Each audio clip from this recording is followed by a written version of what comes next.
E tem agora um outro momento interessante também, voltando para o Edgar Morin. Edgar Morin, a maioria deve conhecer, mas Edgar Morin é um pensador muito dedicado à educação, esteve no Brasil há pouco tempo, eu infelizmente não pude vê-lo, ele tem 80 e poucos anos, e eu considero o maior pensador contemporâneo. Primeiro porque se dedicou à educação, teve essa visão, né? Porque ele está trabalhando com educação, mas ele não está trabalhando com o segmento educação. E isso é o problema, viu, gente? Quem aqui é educador pensa nisso. Trabalhar com educação não é tratar a educação como um segmento, porque aí depois nós, professores, ficamos isolados, ganhamos pouco e ninguém entende por quê. A educação não é dos professores, a educação não é daquele grupinho que trabalha aquela questão. A educação tem que ser pensada como um problema da sociedade como um todo. Então, o Edgar Morin trata a educação como o quê? Como a formação do novo cidadão, ele trata a educação como política, como atuação na sociedade, né? Ele entende que a educação é o lugar de atuar na sociedade. E ele fala duas coisas muito legais. Fala muitas coisas legais, mas eu apontei duas aqui. Uma, que é divina, que temos que aprender a aprender. Nós não sabemos aprender.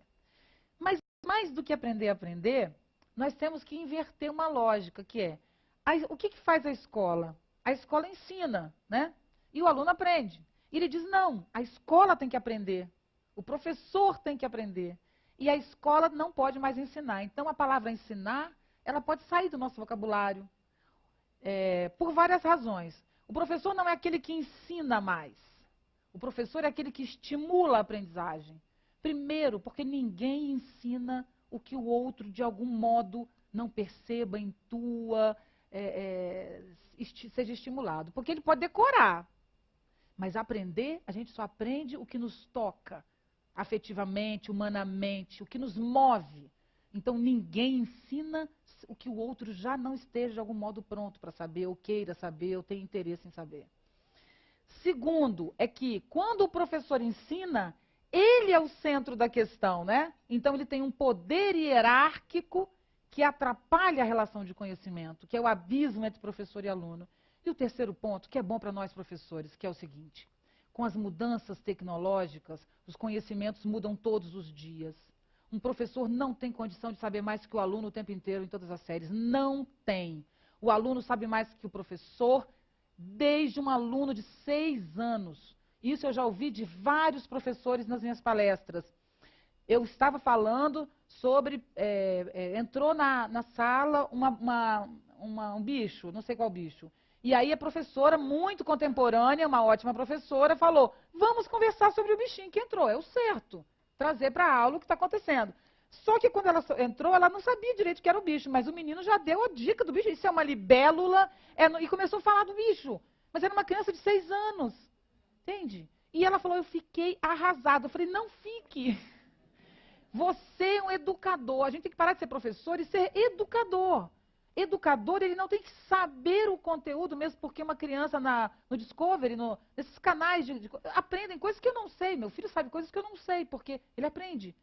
Então, tem jogos educativos interessantes e tal. Então, qual é o papel do professor? O professor é aquele que estimula o aprendizado. O professor não é aquele que sabe tudo, mas é aquele que tem interesse por tudo. Esse é o educador, esse é o professor. Então, o que é interessante nesse modelo que nos alivia como professor? Me alivia vir aqui falar para vocês. Por que me alivia? Porque quando acabar a gente abrir para as perguntas, vocês podem, algum de vocês ou alguns de vocês, dizerem coisas muito mais interessantes do que eu disse aqui. Vocês acham que eu vou ficar triste? Não vou. Alguém pode dizer assim, o que você falou não procede por isso, por isso, por isso. Eu vou ficar triste? Não, eu vou dizer, ótimo, deixa eu anotar aqui o que você falou. Obrigado, porque na próxima vez eu vou incluir. Eu não tenho obrigação de dar conta do conteúdo, ninguém tem. Né? Por que ninguém tem? Outro problema do Edgar Morin, problema que ele traz, maravilhoso, que é princípio de instabilidade. Porque a gente tem um princípio de identidade, né? O que é. Ele estabelece um princípio de instabilidade. Que princípio é esse? Todo saber é provisório. Se todo saber é provisório, meu querido, você acha que eu estou falando que não é legal? Talvez seja mesmo, mas talvez o que você falou que é melhor do que o que eu falei também já não seja legal, porque talvez ele aqui já saiba uma coisa que é melhor do que o que você disse, ainda é melhor do que o que eu disse. Então, a internet acabou com o gueto do conhecimento. Ainda não acabou, mas felizmente vai acabar. Então, quem vai estar no auge? Quem vai ser o papa do pensamento? o curioso, o criativo, o instigador, o sempre disposto a novas questões. Não aquele que apenas acumula conteúdo. Porque quem acumula conteúdo não pensa. Pensar exige o vazio, a reflexão. Reflexão exige vazio. Vazio é não saber. Eu só aprendo quando eu não sei.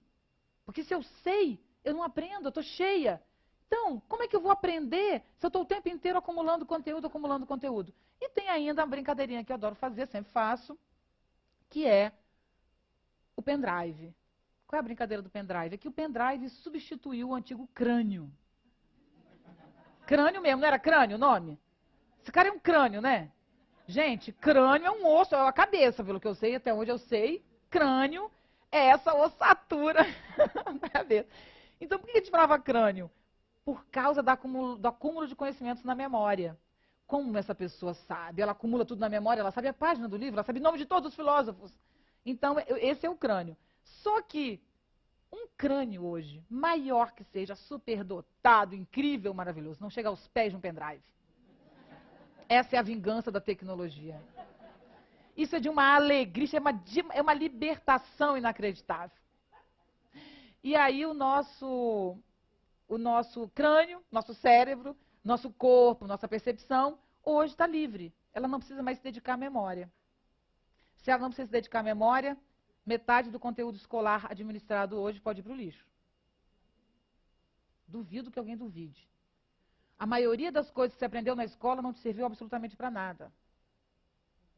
Quando as coisas mais importantes que você aprendeu na vida, você aprendeu no pátio. Está na hora. O mundo não está em crise, não está caindo em nossa cabeça, então a gente tem o direito de pensar livremente. Isso é legal de crise. A crise é uma alegria, porque a crise, vocês têm que gostar da crise. É uma alegria, a gente pode tudo na crise. Porque vão dizer assim, mas o que ela está dizendo é muito inovador ou muito retrógrado, seja lá o que for. Mas sim, mas eu estou tentando pelo menos, afinal existe uma crise, então eu estou tentando contribuir. Então, a ousadia é permitida na crise. Então a gente pode pensar,